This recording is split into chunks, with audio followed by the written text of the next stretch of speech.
Gracias, Leo. Bueno, muy buenos días a todos. Me alegra mucho saber que la cría es importante para Presid y que hay mucho interés, por lo que veo, en saber por lo menos algunas de las causas más importantes que tenemos de merma. Sobre todo, espero poder transmitirle un poco nuestra experiencia desde INTA y sobre todo que hoy se puedan llevar algo cuando vuelvan a sus establecimientos, algo no nuevo, algo no novedoso, algo que lo habrán escuchado y lo habrán visto muchas veces, pero que por ahí cuando lo escuchamos mucho, ¿sí?, pasa desapercibido y le restamos importancia.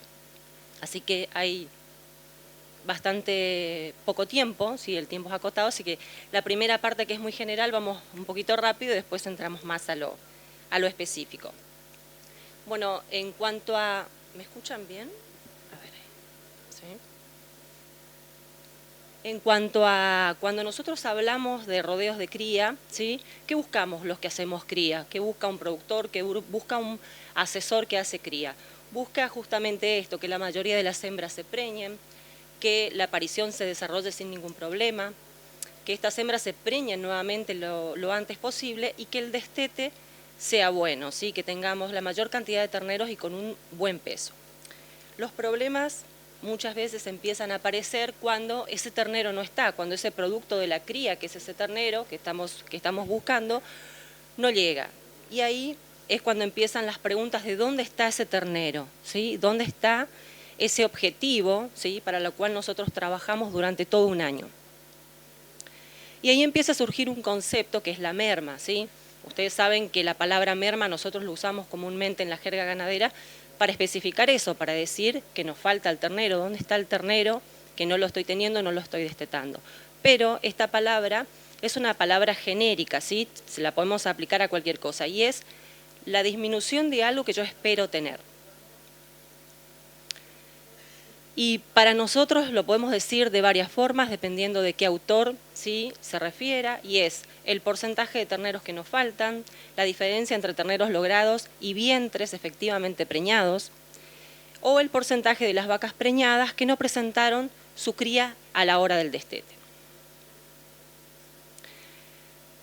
¿Dónde está ese ternero? Esa es la pregunta que lastimosamente muchas veces surge cuando el contador de la empresa muchas veces nos dice, vos tendrías, el que hace los números, tendrías que tener esto y tenés esto. Entonces ahí empiezan a surgir los problemas y las incógnitas. ¿Por qué no tengo el ternero? Ahí ya es tarde, ¿sí? Es tarde porque ya me pasé un año y no sé dónde perdí el ternero. Normalmente nosotros podemos perder ese ternero entre el tacto y el parto o entre el parto y el destete. Poder determinar en esos momentos, ¿sí?, dónde pierdo el ternero, nos ayuda a nosotros a poder ubicarnos en qué tipo de pérdidas tenemos. Las pérdidas, como para repasar un poco, supongo que acá hay muchos veterinarios, pero sí, las pérdidas son entre el día 0 y el 42, que generalmente estas las podríamos detectar únicamente si nosotros hacemos una ecografía, ¿sí?, con el tacto ya no. Serían las pérdidas embrionarias, las pérdidas por aborto. Podríamos tener prematuros hasta el día 260 de gestación y después estaríamos teniendo ya nacimiento de neonatos, ¿sí?, o hasta los 28 días la muerte postnatal, ¿sí?, hasta los 28 días 30, dependiendo del autor, ¿sí? Son esos terneros que por ahí nacen débiles, se mueren a la primera, a la segunda o hasta el mes de vida. ¿Para qué nos va a servir poder ubicarnos, ¿sí?, en qué patologías están, en qué momentos se producen las pérdidas? Es para tratar de ponerle nombre y apellido a estas pérdidas, ¿sí? Ustedes saben que como causas de mermas hay muchísimas. Están las que se denominan infecciosas, parasitarias, virales, fúngicas, que son un montón. En nuestro país tenemos varios laboratorios que hacen muy buenos diagnósticos y nos permiten, como les decía hoy, ponerle bien ese nombre y apellido, pero también tenemos un montón de causas que no tienen nada que ver con lo infeccioso y que muchas veces pasan desapercibidas. Entonces, todas las cuestiones de manejo, y eso va a depender mucho de cada sistema productivo, todas las condiciones que tengan que ver con la nutrición, con la genética y también las causas otras, ¿sí?, que van a depender mucho del sistema productivo, por ejemplo, la aptitud materna, por ejemplo, la existencia de animales carroñeros, va a depender de la zona. Tal vez en zonas más frías como esta, los animales carroñeros no sean un factor de importancia, pero en las zonas más tropicales sí lo son. Entonces, como ustedes verán, tenemos un gran bagaje, ¿sí?, de agentes causales de estas mermas.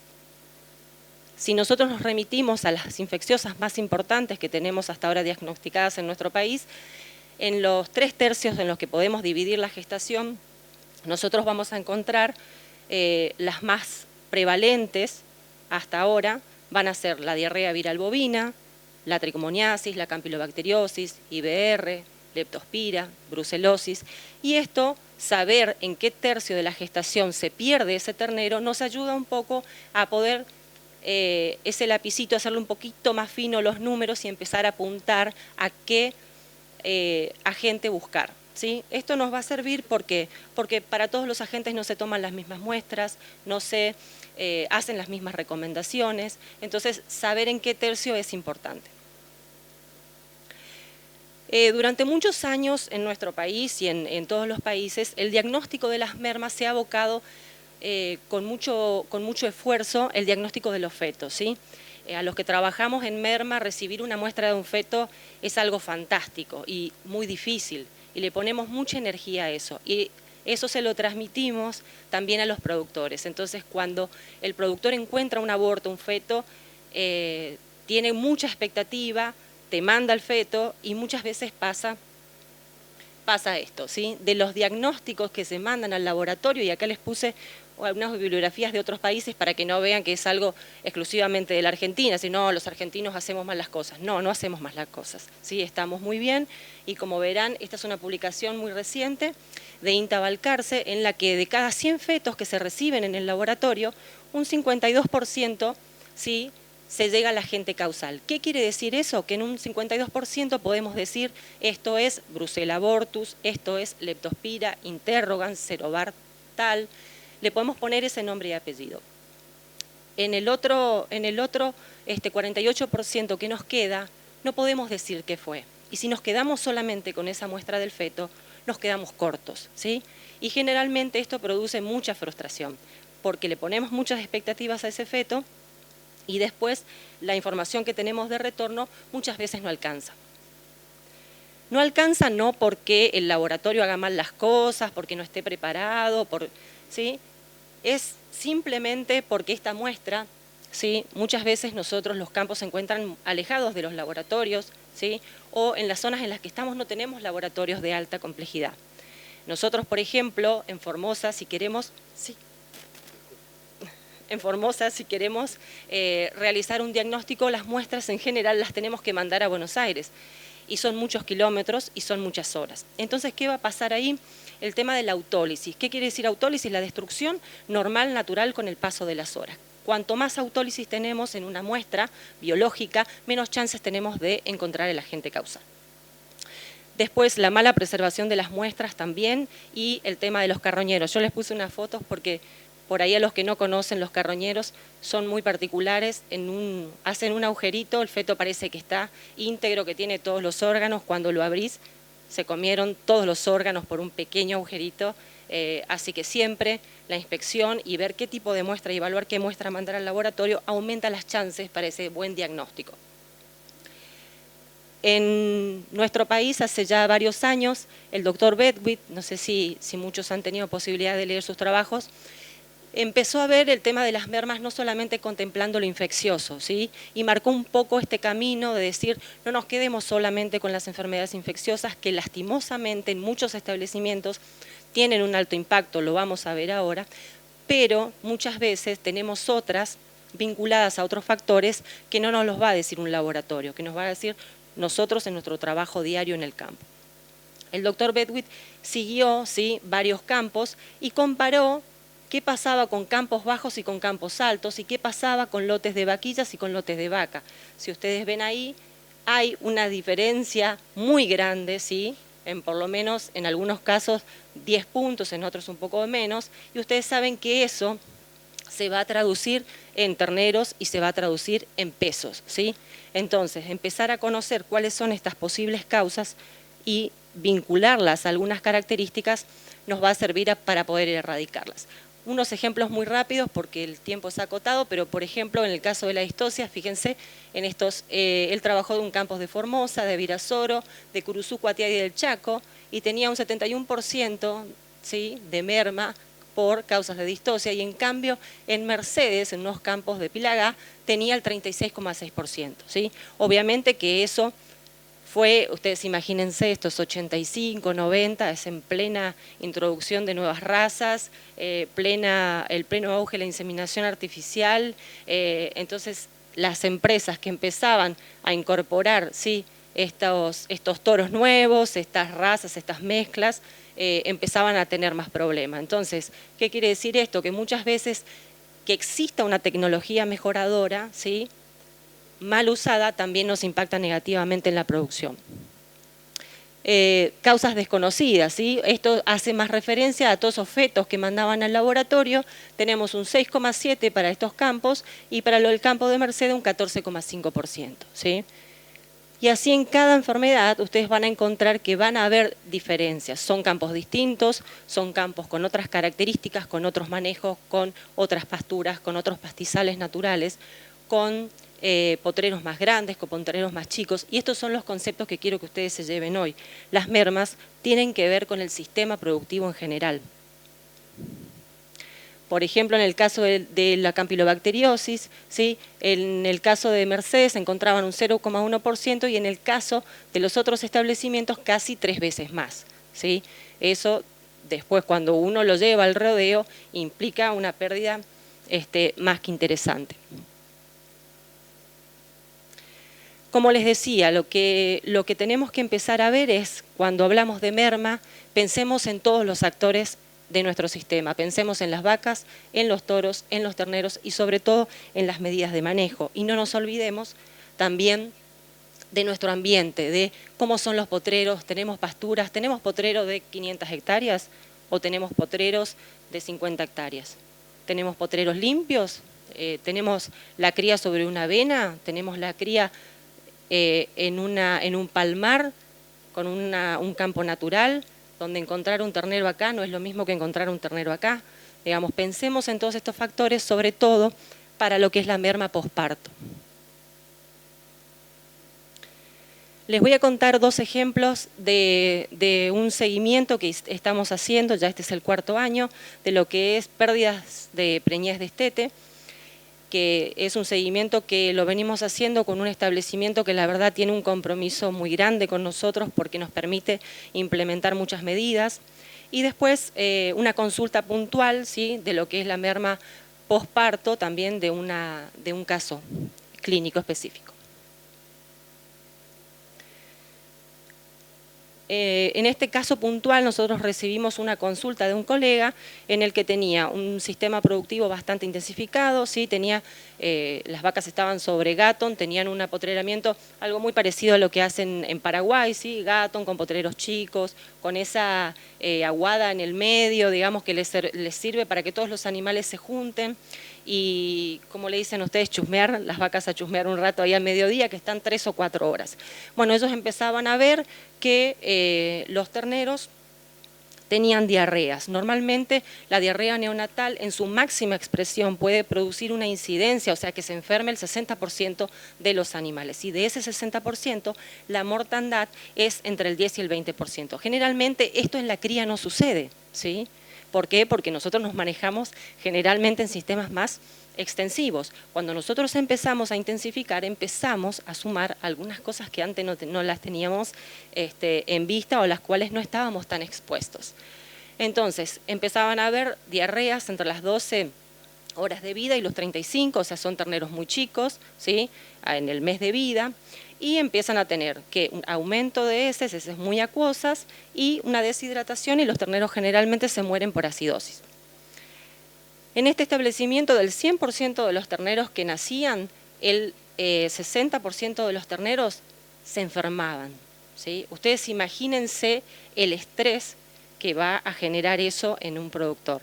Que el 60% de los terneros que vos producís se enferman y reciban un tratamiento. De los tratados, ¿sí?, el 5% igual se moría. Ahí lo que hicimos fue empezar a evaluar cuáles eran los factores de riesgo a los que ellos estaban expuestos y pudimos determinar algunos, obviamente el hacinamiento, la falta de medidas de prevención para evitar estas enfermedades también era uno. Y si bien hicimos un planteo de algunos cambios grandes de manejo, para su sistema no era probable, así que lo que hicimos fue cambiarlos de, una vez que aparecían los animales enfermos, se sacaban del lote, ¿sí? Y iban a una enfermería. Se trataban ahí, entonces lo que hacíamos es bajar la carga de los agentes en el medio para disminuir la transmisión. Y obviamente atacar a lo que es la prevención y hacer una aplicación de las vacunas preparto, ¿sí? Contra estas enfermedades. Lo que se logró al año siguiente fue que del 100% de los nacidos se enfermaron el 30%, los redujimos a la mitad, y de esos el 1,5% se murió. O sea, tratamos de ajustar también el tema del tratamiento. Ahí es lo que les decía, aumentaron las recorridas, el uso del tema de la enfermería, yo creo que fue muy atinado, y también el tema de saber bien qué tratamiento hacer, porque ustedes imagínense que cuando tienen muchos animales enfermos a la vez, ya le empiezan a poner lo que manotean primero, lo que hay en la caja, lo que encontraron. Entonces estar preparados para esta situación fue un factor que favoreció mucho a que el tratamiento sea mucho más eficaz.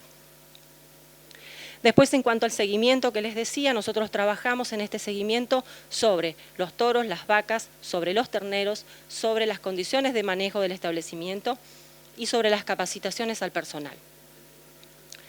En los primeros 2 años del seguimiento nosotros encontramos estas mermas, ¿sí? Nosotros seguimos lote, cabeza y cola para poder comparar y ver si había diferencias, y realmente los números hablan solos, hay una diferencia significativa, y no hay mucha diferencia entre años, ¿sí? Como ustedes ven, pero sí hay una gran diferencia, por lo menos del 7 o del 8%, en lo que es el lote cola y el lote cabeza. Les voy a contar qué hicimos nosotros específicamente con el tema toros, ¿sí? Después hay un montón de información, pero no la vamos a llegar a ver. Y básicamente en los toros lo que encontramos fue una prevalencia de tricomona bastante importante, ¿sí? Empezamos a tratar de hacer lo que recomiendan las publicaciones de hace 20 años por lo menos, que es entrar al servicio con 2 raspados negativos, ¿sí? Era algo muy difícil y que el establecimiento no lo estaba logrando hacer. Si ustedes ven en el gráfico, recién lo estamos haciendo o vamos a entrar al próximo servicio de primavera con lo ideal, ¿sí? Después les cuento qué pasa. Lo mismo nos pasó con Campylobacter, ¿sí? Encontramos en el primer año muchísimos animales y en el segundo año también, en el segundo raspado, muchísimos animales positivos. También estamos entrando al próximo servicio con raspados negativos.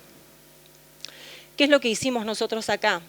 Empezamos a ver y tratar de que los raspados sean consecutivos, que tengan una diferencia de 20, 30 días, porque eso no estaba sucediendo. Tratamos de que todos los toros estén carabaneados o estén identificados, ¿sí? Por ahí parece una tontería, pero pasa, ¿sí? Todos los toros tienen que ir al raspado, todos los toros se tienen que tomar la muestra. La totalidad de los toros tienen que recibir ese raspado, y si no, identificar al que no y tomarlo como primer raspado. El establecimiento al tercer año pudo pasar a un servicio único, ¿sí? Entonces eso nos dio un poco más de tiempo y pudimos hacer más raspado, porque eso era lo que nos pasaba, no nos daban los tiempos entre que salían del otoño y entraban a la primavera. ¿Por qué? Porque llueve también y hay que hacer otras cosas en el campo. Entonces siempre hay que tratar de buscar un equilibrio. A ellos después les sirvió no hacer ese servicio y nos vino muy bien. Incorporamos vacunas específicas para Campi, ¿sí? Ustedes saben que hay vacunas que son específicas, y también se hizo mucho hincapié en el tema de la eliminación de los positivos, sobre todo en el caso de tricomonas, que saben que no existe ningún tipo de tratamiento y las vacunas tampoco son damonas. Entonces, bueno, logramos el ideal, que es tratar de entrar a ese servicio sin animales positivos. Ahora bien, nosotros dijimos, ¿qué pasa? Se venía raspando antes, ¿qué pasó? ¿Por qué? Hay que hacer un análisis de las causas de por qué sucedió esto, por qué nos encontramos con tantos animales positivos a Trichomona y a Campylobacter. Y una de las respuestas que encontramos es que se venían haciendo 2 raspados como indica la bibliografía, pero los 2 raspados, uno se hacía antes del servicio de otoño y el otro se hacía antes del servicio de la primavera, ¿sí? Entonces, interpretar y actuar, ¿sí?, también es una cuestión importante. Hacer los 2 raspados negativos antes de cada uno de los servicios y tener en cuenta una de las limitaciones del diagnóstico de estas enfermedades que, les digo, son viejas, son antiguas. Hoy cuando hablamos de merma, a todo el mundo en general le gusta que le digan que tienen un problema de diarrea viral bovina y de neospora porque están de moda. A nadie le gusta que le cuenten que tienen venerias y realmente tienen un impacto muy grande en nuestros rodeos si no hacemos bien las cosas. Entonces, una de las razones, y lo que les decía, la toma de muestra. Nosotros, una de las limitantes del diagnóstico, ¿sí?, no es lo que pasa en el laboratorio, es si yo tomo bien la muestra en el campo. ¿Por qué? Porque si yo cuando hago los raspados, ¿sí?, no lo hago de manera correcta, no voy a estar sacando ni la Trichomona ni el Campi, ¿sí?, y al laboratorio no lo voy a mandar y el laboratorio no lo va a ver. Entonces, la toma de muestra, ¿sí?, en estas enfermedades es crucial. Y para resumir un poco esto, las enfermedades venéreas, si bien es un problema en general de los toros, cuando se establecen en el rodeo y son una enfermedad que pasa a las vacas, ¿sí?, son más difíciles de erradicar y de controlar, llevan mucho más tiempo. ¿Por qué? Porque en este caso nosotros empezamos a encontrar hembras positivas a Campi. ¿Qué quiere decir? Que hay hembras que van a mantener la enfermedad en el rodeo y lo que va a pasar es, yo voy a hacer todo este trabajo que hice con los toros y al servicio siguiente tengo chances de encontrar nuevamente toros positivos. Entonces, es un trabajo que empezó hace 2 años y es un trabajo que va a continuar por unos cuantos años más. Entonces, con las enfermedades venéreas, ver bien el tema del manejo de los toros, eso que leemos en todos los libros, el apotreramiento, que estén bien los alambrados, es así, ¿sí?, porque es una forma de cuidarnos de que no entre esta enfermedad a nuestro establecimiento. Los toros saltadores, ¿sí?, comprar toros y confiar de que el toro viene con el certificado de negativo y no hacerle una cuarentena, no hacerle un raspado y no controlarlo. Y el tema de la capacitación y el manejo, les digo, entender de que el raspado hay que hacerlo a conciencia, de que tenemos que hacerlo, de que tenemos que raspar toros, de que todos los toros, de que todos tienen que estar identificados de alguna manera, eso es fundamental e importante, y el personal que trabaja con los animales en forma directa lo tiene que entender, ¿sí? Y eso, la capacitación del personal para eso es fantástica. Y cuando hablamos de capacitación, no piensen en que ustedes van a ir con un PowerPoint, así tipo yo acá y les muestro. No, la capacitación es tomarse 5 minutos, decir, che, muchachos, esto es así, ¿por qué? Porque así, y a mí me impacta así, ¿sí? Muy simple, pero que entiendan que su trabajo tiene un impacto muy grande en esto, en la producción de los terneros. Bueno, para resumirle algo más de este trabajo lo hicimos o lo estamos haciendo con mucho manejo de registro, sobre todo para poder detectar causas posparto. Encontramos muchas cosas interesantes y la verdad que hasta que uno no le muestra al productor que tiene tantas vacas con mala ubre en ese potrero, que tiene problemas de ombligo, obviamente esto en los lotes cola es mucho más alto para nosotros porque no es lo mismo que un ternero nazca en agosto, septiembre, que nazca en diciembre, con los calores que hace, con lo que implican las bicheras y los problemas umbilicales. Entonces esta planilla de registros, la capacitación al personal de la atención de ese recién nacido, y bueno, el tema del trabajo en forma conjunta, ya sea del trabajo de manga, el trabajo de los registros, el trabajo del personal de campo, la toma de muestra y sobre todo entender que esto tiene que ser un equipo, hay que trabajar en equipo y cada uno suma algo para que nosotros podamos producir más y mejor. Después les quiero hacer un comentario muy rápido, ¿sí?, de estas enfermedades que a lo mejor ustedes tienen la suerte de no conocer, que es la tristeza bovina, que está causada por una riqueza que es el anaplasma y por un protozoario que es la babesia. Estas enfermedades, si bien no están consideradas como abortigénicas, ustedes no van a mandar un feto y les van a hacer este análisis, si nosotros nos encontramos en el último tercio de la gestación, sobre todo las dos producen aborto, ¿sí? No producen aborto por acción directa en el feto, no producen acción directa sobre la placenta, como en general las enfermedades infecciosas que producen aborto, las abortigénicas, pero sí lo que van a producir es una anemia muy marcada y vamos a tener un aborto. Y les digo que sobre todo el tema de la anaplasmosis es muy común que pueda producir una tormenta de abortos y la podamos confundir con leptospirosis, sobre todo en los campos donde es la primera vez que ingresa o tenemos un brote. Y obviamente que muy rápido, ¿cómo nosotros vamos a tener anaplasmosis en nuestro rodeo? Tenemos que tener animales susceptibles, capaces de enfermarse.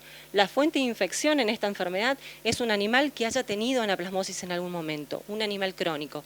Y nosotros nos vamos a encargar de transmitir a través de las agujas, lastimosamente, si no las limpiamos, los tábanos y todos los hematófagos son transmisores, y las garrapatas, la garrapata común del bovino, sobre todo el macho, que es el que cambia de animal a animal.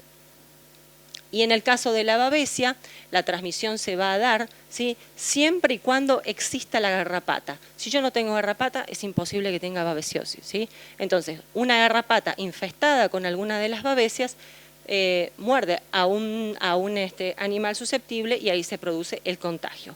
Y para cerrar con esto, el tema de la garrapata, más allá de los efectos directos que produce la garrapata en su forma parasitaria, está el problema de la transmisión de las enfermedades que les mencionaba, ¿sí?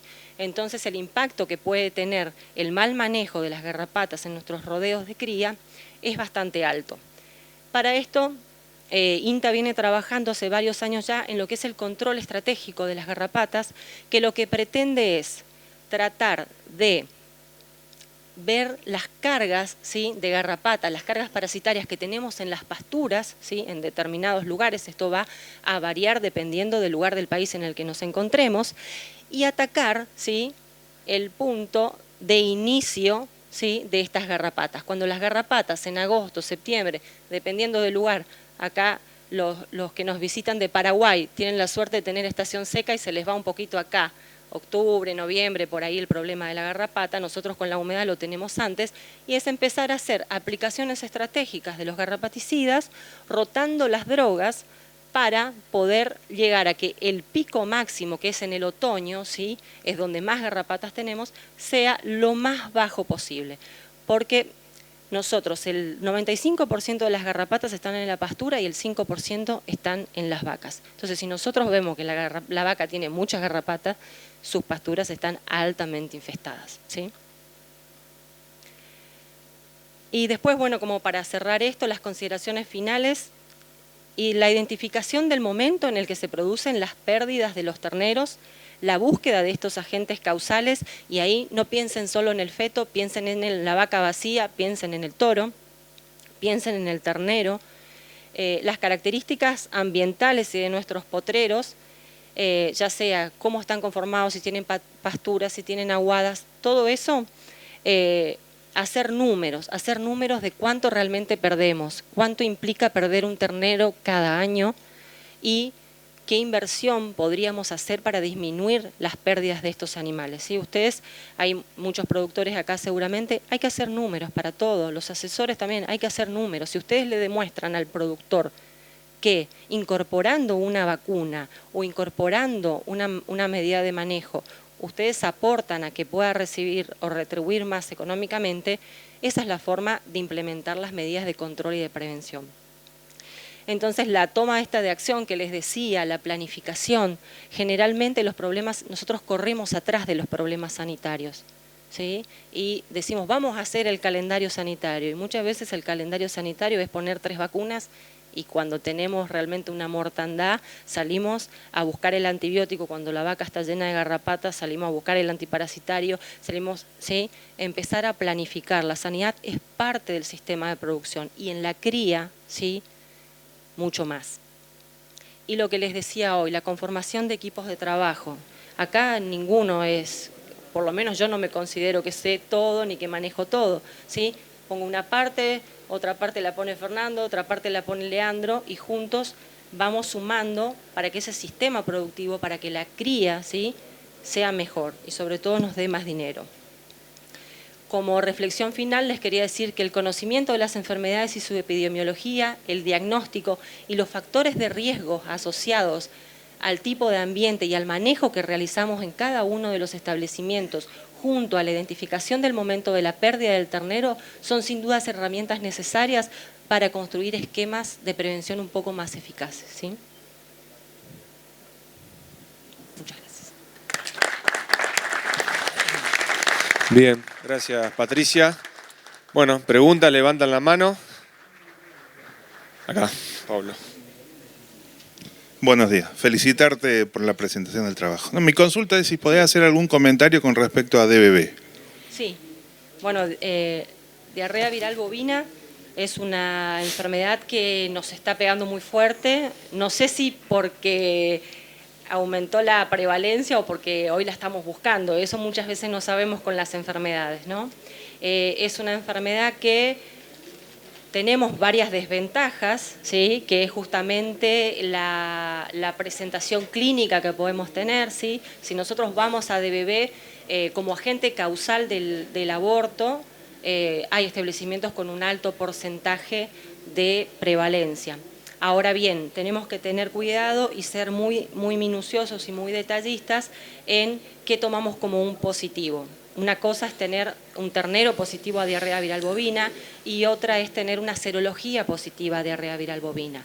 Acuérdense que las vacunas que se comercializan en nuestro país, salvo una a partir del año pasado, todas, ¿sí?, se detectan como positivos en la serología que hacemos. Entonces, el tema de la seroconversión hoy, ¿se acuerdan que cuando los que son veterinarios y fueron a la facultad tomamos una muestra y a los 21 días tomamos la otra muestra y veíamos la seroconversión? Bueno, eso está, para los que son expertos en este tema, está en bastante discusión y hoy se empieza a hablar de la búsqueda del PI. Brasil ya lo viene haciendo hace muchos años, de buscar el persistentemente infectado. Ustedes saben que la diarrea viral bovina, dependiendo de en qué estadio de la gestación la vaca se infecte, va a producir un aborto, ¿sí?, o va a producir el nacimiento de un PI, que es un ternero persistentemente infectado. ¿Qué quiere decir?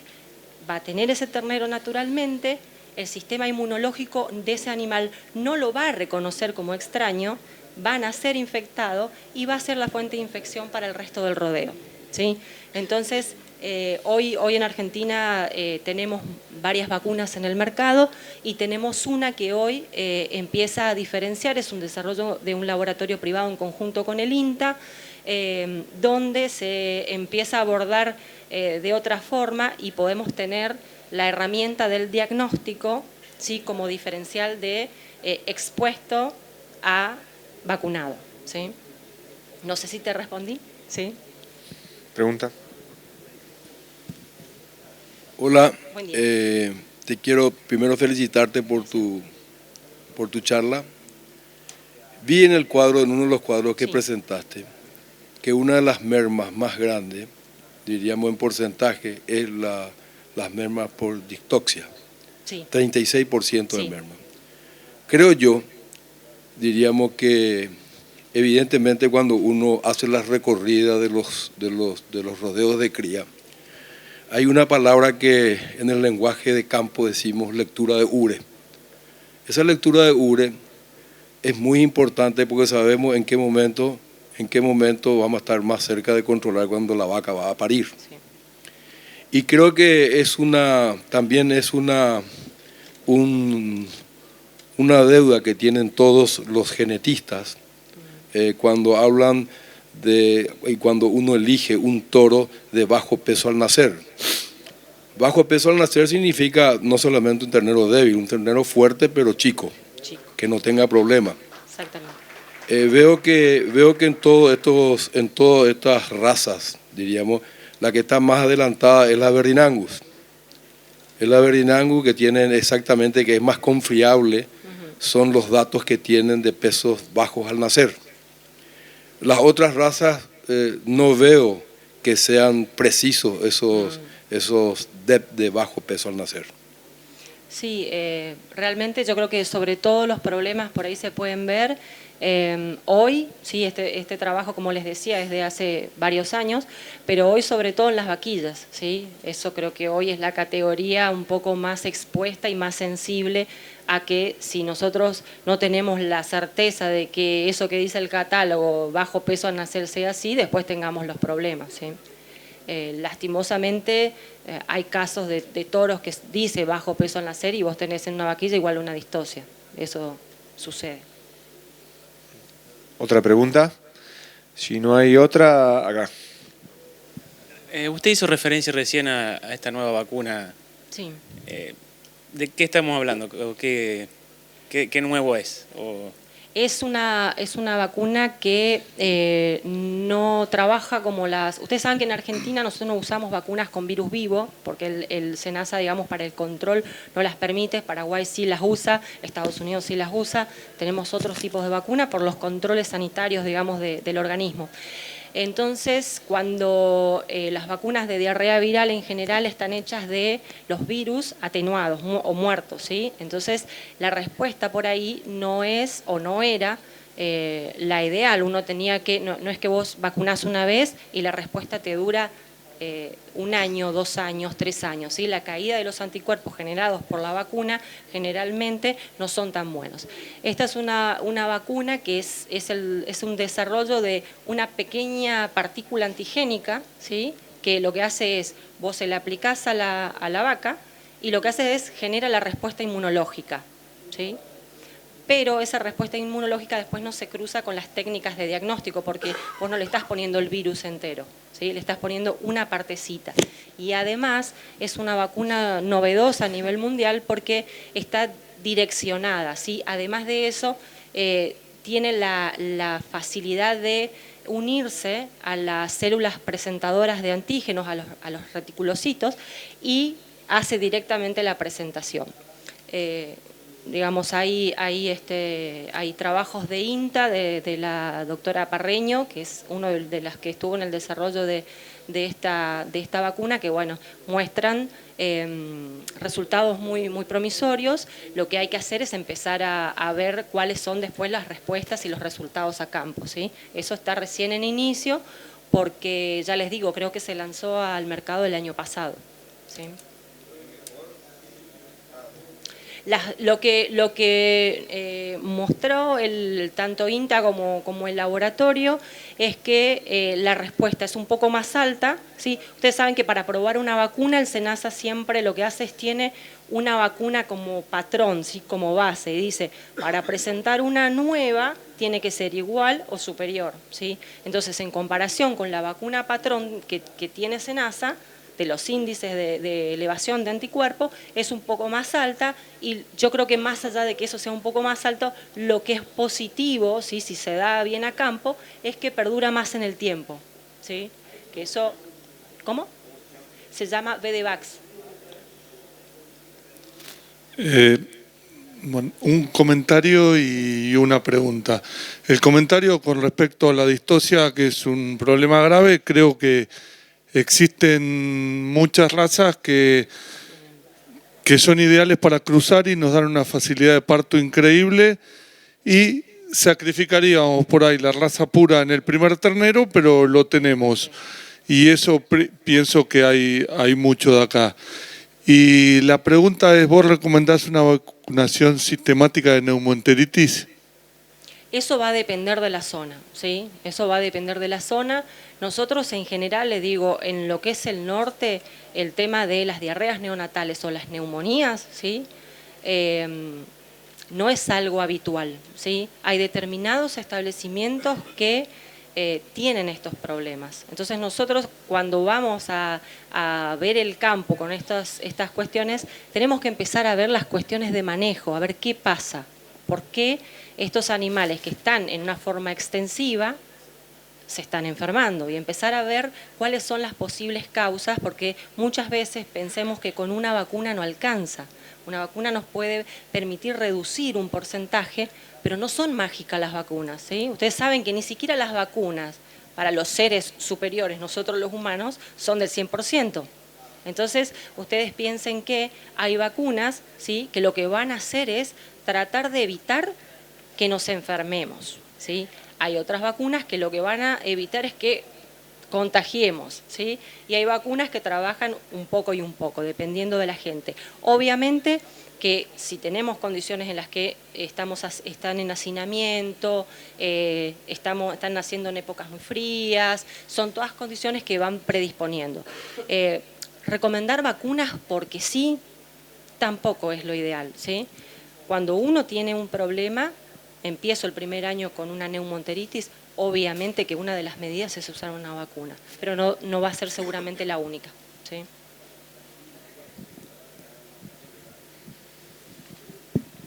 Hola, ¿qué tal? Buen día. Buen día. Yendo a la primera pregunta de todo, que nuestro hermano vecino del Paraguay preguntaba del 64% de destete, yo tengo un caso que cuando llegué al campo de mi familia era terneros todo el año, parición todo el año, no se sabía lo que había, muy apenas pude sacar un porcentaje que era 64, exactamente 64% de destete. Lo primero que hice fue acortar un entore, empecé de 6 meses, 4 meses y ahora lo tengo a 3 meses y medio. Hoy tengo porcentaje preñez, 98% en vacas, 92% en vaquillonas y un 88% de destete. Ideal. Lo más importante es sanidad, como vos decís, es comida y bienestar animal. Y anotar. Y anotar todo. Yo tengo no solo carabaneado porque se pierden las caravanas, sino que empecé a tatuar. Así que tengo todo tatuado para decir, bueno, se pierde la caravana y son todas negras, no sabe quién es quién. O sea, puedes alguna identificar el chico que está arriba del caballo todos los días, pero lo más importante es identificar. Y cada vez que se muere algún animal, yo lo llamo al veterinario que trabajo codo a codo con él y decir, bueno, abrímelo, quiero saber qué tiene, mandarlo a analizar. O sea, ya no nos tenemos que quedar en la cabeza con el que, y sí, se mueren 10 animales por año, o tanto porcentaje, por esto, o sea, y sin saber por qué. No, abrilo y quiero saber por qué. Entonces ahí tomás medidas de precaución. Exactamente. Para resolver, digamos. Para el servicio que viene. Exacto, uno va aprendiendo, pero muchas veces, o sea, yo tengo todo un calendario que no solo son las vacunas de SENASA, sino que tenés las respiratorias, la de las diarreas, todo el por las dudas, la de la queratoconjuntivitis, porque hubo un año que se pasaron unos terneros del campo vecino que compra animales, vende cualquier cosa todo el tiempo y se nos pasaron y nos contagiaron un montón de animales, querato que jamás en la vida tuvimos. Entonces esas cosas, decir, bueno, no la había vacunado para prevenir, pero tuve que hacerlo 2 años después para erradicarlo del campo. Sí. Entonces, bueno, son medidas de que, o sea, no todo el país, digamos, tiene ese porcentaje, uno va aprendiendo y aparte tenemos el norte y el sur, que el sur tenemos de la Patagonia, todo lleno de nieve, y el norte muchísimo calor, digamos, los porcentajes de preñez con tanto calor también por ahí bajan. O sea, no es 64% en todo el país, es un promedio. Pero bueno, hay algunos que por ahí hacen muy bien las cosas, otros se les complica económicamente y otros hacen lo que puede, lo que sabe. Entonces me parece que es una cuestión de informarse un poquito más y hacer lo mejor que pueda uno económicamente. Sí, totalmente. Hay que hacer números y obviamente siempre traten de nutrirse de en la zona en la que están ustedes cuáles son las enfermedades más prevalentes, ¿sí? Obviamente que pueden aparecer enfermedades como bien lo nombraba ella, que uno no las esperaba, que no son endémicas a lo mejor para la zona o para tu establecimiento y pueden aparecer y producirnos un problema grande. Hola, buen día. Una opinión de usted. ¿Usted cree que el nuevo plan de control y erradicación de la brucelosis bovina que ya se está implementando acá en el país va a tener un fuerte impacto en lo que es la reducción del número de las muertes prenatales, en lo que es el rodeo general del país? Y mira, para contestarte eso tendría que saber hoy cuánto es la prevalencia de la brucelosis y creo que hoy a ciencia cierta no lo podemos decir, ¿sí? Lo que sí te puedo decir es que nosotros hace más de 10 años, ¿sí? Mucho más de 10 años, que veníamos haciendo lo que cada uno por ahí quería y creo que, bueno, lastimosamente los argentinos somos hijos del rigor. Creo que hoy el comercio internacional nos exige otra cosa, nos exige que seamos libres de varias enfermedades y en ese punto yo creo que más allá de pensar en el comercio exterior, tenemos que pensar que la brucelosis y la tuberculosis son enfermedades zoonóticas. ¿Qué quiere decir? Son enfermedades que afectan a las personas. Creo que eso no se negocia, ¿sí? Creo que cuando hablamos de esas enfermedades deberíamos tender como país a ser libres, ¿sí? Es difícil, es complicado, cada provincia tiene sus dificultades intrínsecas, pero creo que tenemos que tender a eso, no solo por lo que implica comercialmente, sino por la salud pública. Disculpen por acá. Seguramente tendrás mucha experiencia, digamos, viniendo del norte, yo también soy productor de allá, sobre el tema que nombraste del manejo y la capacitación. ¿Qué nos podés, cuál es tu experiencia, digamos, porque tengo enormes dificultades con la gente? ¿Qué nos podés decir al respecto? Bueno, con respecto a la capacitación, sobre todo supongo que se refiere a la capacitación del personal, ¿no? Bueno, acá con Fernando, que hoy dio la charla de megatérmicas, trabajamos juntos y eso es realmente una gran inquietud, ¿sí? ¿Por qué? Porque hay muchas cuestiones, ¿sí?, que nos guste o no, escapan de nuestras manos, ¿sí? Ustedes saben que, hablando de lo de merma, todo lo que es la cuestión del seguimiento, de determinar cuándo se produce la pérdida, nosotros podemos hacer más tactos, podemos identificar las vacías, podemos hacer un montón de intervenciones que las hacemos nosotros. Una vez que la vaca pare, no tenemos más control. El personal de campo son nuestros ojos.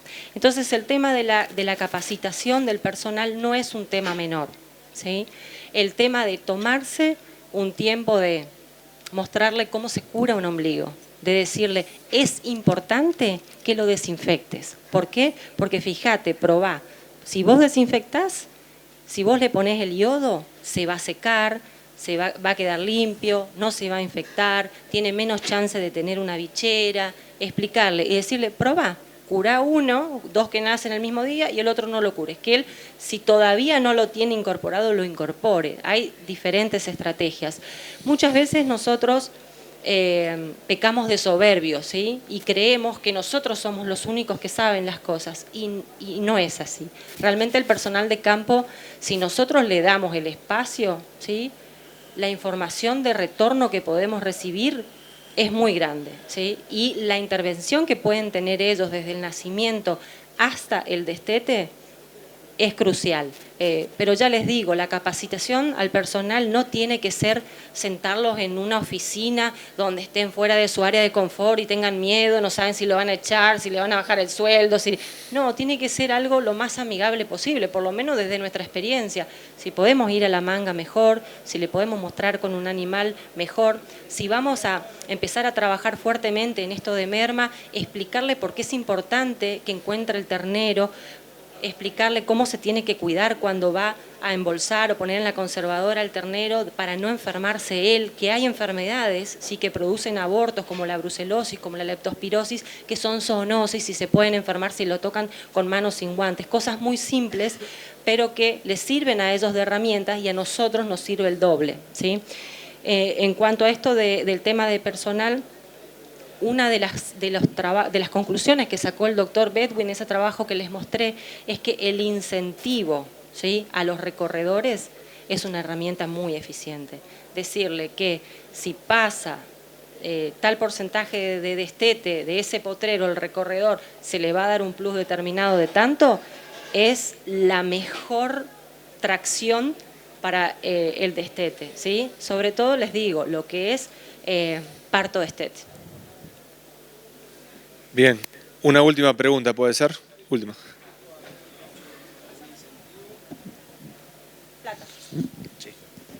Con respecto a un incentivo, sí, pero ¿cómo lo articularías? ¿Desde el parto, desde el tacto o desde el entore? Lo que había planteado en algunos establecimientos el doctor Bedwin era justamente eso. El recorredor empieza a actuar ahí, al momento, digamos, a la fecha más o menos prevista de parto, empieza a recorrer, a hacer recorridas diarias, que eso depende del campo, es difícil, y empezar a detectar, ¿sí? ¿Qué hace eso en general? Hace que se encuentren más terneros, ¿sí? se encuentren más terneros, se curen más terneros, y eso les digo, por ahí a lo mejor en las zonas frías no es tan importante, pero en las zonas cálidas sí, sobre todo en lo que es los lotes cola, ¿sí?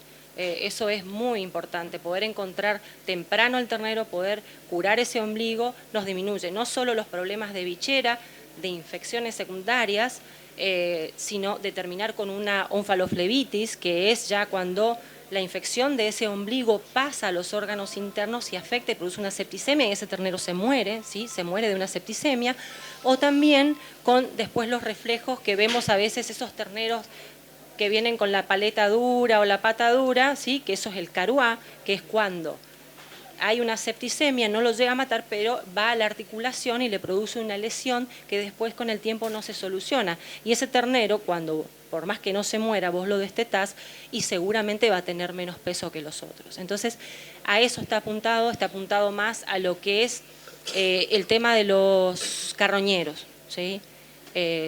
Hay zonas en las cuales, acá en los bajos submeridionales también hay campos donde es un problema muy grande, el tema de los caranchos, de los cuervos, dependiendo de la zona, son temas importantes. Y eso, si el recorredor no encuentra, no ayuda a que ese ternero se levante, que mame, ¿sí? Eso también es importante. Hay terneros que a lo mejor nacen un poco débiles, si reciben una atención del parto, ¿sí? Y hay una pequeña ayuda para empezar a mamar, sobre todo cuando tenemos esas vacas con los pezones muy grandes y tenemos un ternero chiquito, están muy cargadas de leche, ordeñarlas, hacer, digamos, todo ese tipo de maniobras que parecen muy obvias o muy tontas, nos permiten poder salvar o no un ternero, ¿sí? A eso sobre todo se refiere el tema del incentivo. Bien, si no hay más preguntas, no hay más tiempo. Gracias, Patricia, por la presentación y aceptar.